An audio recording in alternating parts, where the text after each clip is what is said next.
Hello learners, you're welcome at Omni EduFund, and today we are going to learn lattice multiplication method. Basically ये method ICSE board की class 4 में mention किया हुआ है maths में, लेकिन हो सकता है कि सेम मेथड कहीं और भी यूज़ किया हुआ हो या किसी और क्लास में हो। ये क्या है, एक मल्टीप्लाई करने का मेथड है जो कि ट्रेडिशनल मेथड से थोड़ा सा डिफरेंट है। हो सकता है कि आपको ज़्यादा इंटरेस्टिंग भी लगे या कंपैरेटिवली ईजियर लगे। व्हाट्सएवर, अगर आपको ये मेथड सीखना है, इसमें इंटरेस्ट है तो वीडियो ज़रूर देखें।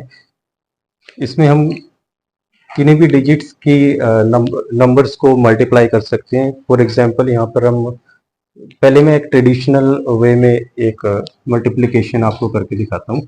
फॉर एग्जांपल 325 को 46 से मल्टीप्लाई करना होता है तो जनरली हम ये तरीका अपनाते हैं, सीधा सीधा हम मल्टीप्लाई करते हैं। 6 इंटू 5 30, ज़ीरो यहाँ पे ले लिया, 6 इंटू 2 लाइकवाइज हम करते जाते हैं। ये ट्रेडिशनल मेथड है। अब हम बात करते हैं लेट्यूस मेथड की। इस मेथड में टेबल बना के मल्टीप्लाई किया जाता है, और क्योंकि हम मल्टीप्लिकेशन को लिटिल पीसेस में डिवाइड कर देते हैं इसमें, तो ये इजी फील होता है। देखिए कैसे करते हैं। सेम हम फिर कोई डिजिट ले लेते हैं। एग्जाम्पल के लिए हमने 325 ही द्वारा ले लिया, इंटू 45 कर लेते हैं। तो क्या करना है, हमें इसमें टेबल बनानी होती है। टेबल में कितने बॉक्सेस होंगे ये डिपेंड करेगा हमारे पास जो नंबर्स दिए हुए हैं मल्टीप्लाई करने के लिए, उनमें डिजिट्स कितने हैं। तो लेफ्ट टू राइट कितने कितनी रोज होने वाली हैं वो डिपेंड करेगा फर्स्ट नंबर पे। यहाँ पर 3 डिजिट्स हैं तो 3 रोज चाहिए हमें। अप टू डाउन दो, यहाँ पे 2 डिजिट्स दी हैं तो हमें 2 रोज चाहिए। तो बॉक्सेस कितने बनाएंगे हम, अप टू डाउन 2 बनेंगे और लेफ्ट टू राइट 3 बनेंगे। टेबल बनाते हैं हम।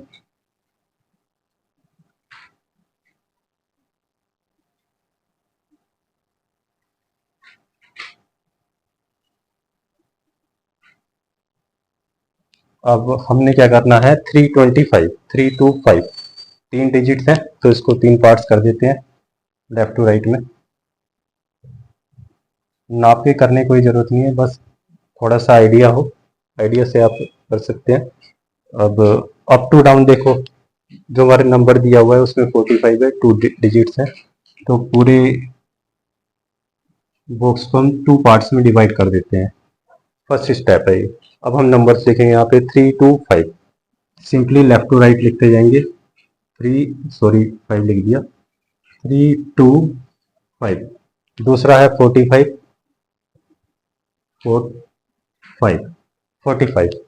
अब नेक्स्ट स्टेप क्या करना है, पहले फर्स्ट नंबर को लेंगे, फर्स्ट डिजिट को लेंगे, उसको तीनों डिजिट से मल्टीप्लाई कर लेंगे। यहाँ पे 4 को 5 से करेंगे, 4 को 2 से करेंगे, 4 को 3 से करेंगे। लेकिन उससे पहले हमने हर बॉक्स में एक डायगोनल बनाना है,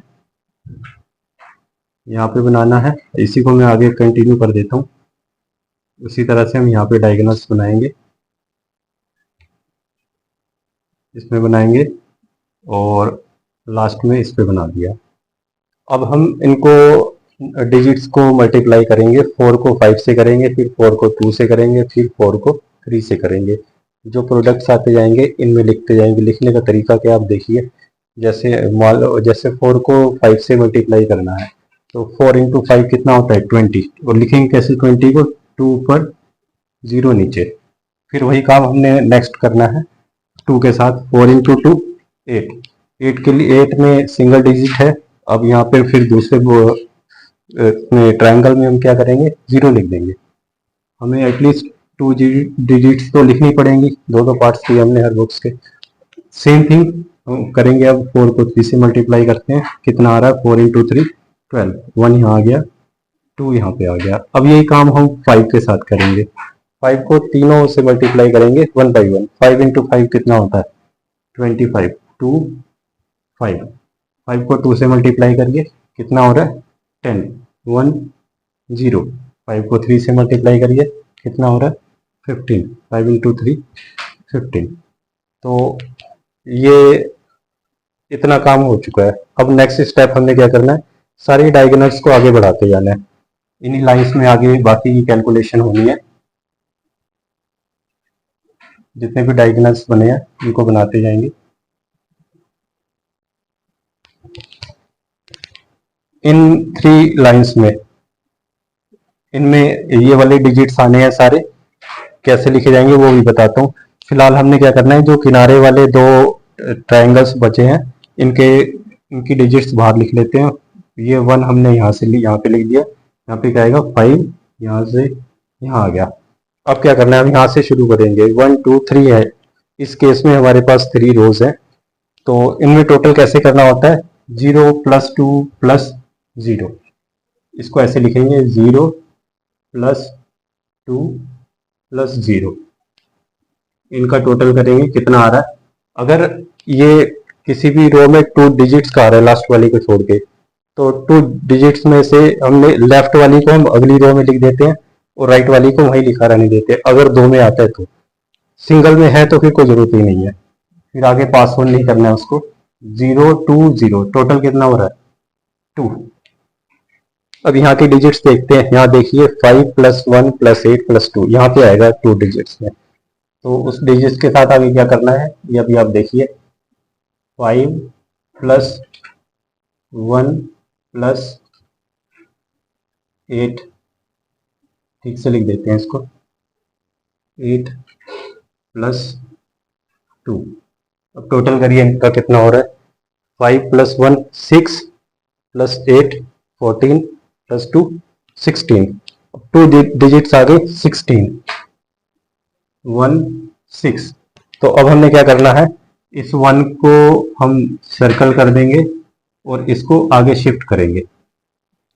इसको लिखेंगे कहाँ पे, ये तीनों डिजिट से लिखने के बाद फिर +1 कर देंगे। ये यहाँ के टोटल में आएगा। ये लास्ट रो है तो इससे आगे हम इसको कैरी नहीं कर सकते हैं, जरूरत नहीं आगे कैरी करने की। तो यहाँ पहले इस रो की डिजिट्स लिखते हैं सारी। देखिए यहाँ पे क्या है, सबसे पहले क्या है 1, फिर 2, फिर क्या है 0। अब हमने कैरी कौन सा किया यहाँ से 1। अब टोटल करिए कितना हो रहा है, 1 + 2 3 + 0 3 + 1 4। आई होप कि ये जितना किया है सब आपको समझ में आ गया होगा। अब लास्ट स्टेप क्या है कि हमें आंसर कैसे पता लगेगा कि आंसर क्या है यहाँ पर। तो उसके लिए हमने लेफ्ट टू राइट जाना है। यहाँ से शुरू करेंगे। यहाँ पर क्या है 1, उसके बाद देखिए यहाँ पर 4। जो टोटल करने के बाद जो प्रोडक्ट्स आए हुए हैं वो सब मेंशन करने हैं। 4 यहाँ पे 16 था, 1 को हमने कैरी फॉरवर्ड कर दिया था, उसको यूज नहीं करना है। क्या बचा था 6। नेक्स्ट में क्या आ रहा है प्रोडक्ट 2 और लास्ट में ये क्या बचा 5। तो ये इसका आंसर है। ये है लैटिस मल्टीप्लिकेशन मेथड। अगर आप चाहें तो इसको क्रॉस चेक भी कर सकते हैं। सेम नंबर को आप ट्रेडिशनल मेथड से मल्टीप्लाई करके चेक कर सकते हैं कि आंसर ठीक है या नहीं है। इसको मैं ट्रेडिशनल मेथड से भी मल्टीप्लाई करता हूँ, फिर देखते हैं कि आंसर मैच कर रहा है या नहीं है।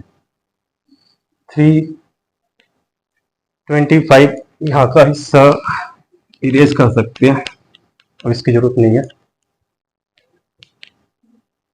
325 को किससे मल्टीप्लाई किया था हमने 45। 5 × 5 25, 5 मेंशन किया, 2 कैरी किया, 5 × 2 10 + 2 12, 1 कैरी किया, 5 × 3 15 + 1 16। अब 4 टाइम्स कितना होता है ये 1300 होता है। अब इसको चेक करते हैं। 5 2 6 4 1, देखिए 14625 14625। आई होप आपको समझ में आ गया होगा। इसी तरह की और वीडियोस को आगे देखने के लिए, हमसे जुड़े रहने के लिए चैनल को सब्सक्राइब करें और वीडियो को लाइक करना ना भूलें।